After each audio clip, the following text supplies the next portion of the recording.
GTA V teste de memória RAM. Quanto é o mínimo que você precisa para poder rodar o GTA V? Bom, eu deixei aqui com 2 GB de memória RAM. Como vocês podem ver, deu problema, não consegui abrir o jogo. Já com 4 GB de memória RAM, sim, eu consegui abrir o jogo. Com alguns travamentos, vocês podem perceber aí que tem alguns travamentos. Mas no geral, sim, é possível você rodar o jogo, abrir o jogo com apenas 4 GB de memória RAM, beleza? Bom, com 8 GB de memória RAM lado a lado, aí vocês podem perceber que tem uma certa diferença em questão de desempenho. Olha bem, você percebe que no de 8 GB de memória RAM mal tem travamento. Já no de 4 GB acaba rodando com muito, mas muito sofrimento. Então eu indico para você já dar uma investida ali em questão de 8 GB de memória RAM. Se não for possível, você consegue ver aí que sim, dá para você abrir o jogo e se você forçar bastante você consegue se divertir um pouco.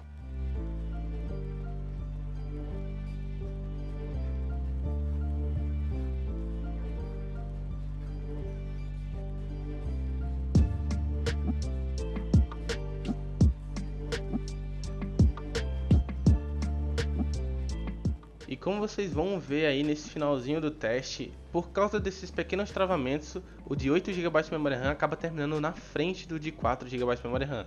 Então, o de 4 GB de memória RAM você acaba tendo alguns atrasos. Indo agora para 8 GB de memória RAM versus 16 GB de memória RAM, vocês podem perceber que não tem ganho basicamente nenhum em questões de FPS. Beleza? Então, se você, quero botar 16 GB de memória RAM para poder ter mais FPS no GTA V, como vocês podem ver, não tem tanta diferença assim, beleza? Ou seja, tanto faz se você está com 8 GB de memória RAM ou 16 GB de memória RAM.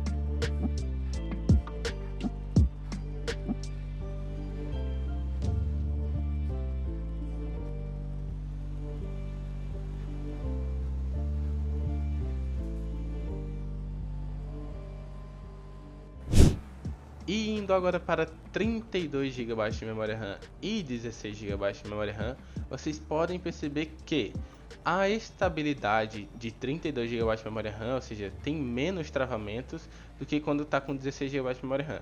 Lembrando que esses travamentos, esses pequenos travamentos que você tem aí, é limitação do jogo, tá? O jogo, quando você chega em uma certa taxa de FPS, no caso ali é mais ou menos os 188 FPS, você acaba tendo esses travamentos. É questão do jogo, tá? Não é questão de 16 GB de memória RAM trava ou 32 GB de memória RAM trava. É questão do jogo mesmo, beleza? Então, sim, 8 GB de memória RAM seria o mínimo ali, seria o ideal para você poder jogar o GTA V. 4 GB de memória RAM é possível sim você abrir o jogo e tal, mas acaba tendo bastante travamento. Você teria que fazer algumas alterações ali a mais, algumas otimizações a mais para poder rodar mais liso, beleza? E, bom, esse foi o teste aqui. Espero que eu tenha te ajudado, espero que eu tenha tirado suas dúvidas e valeu, falou!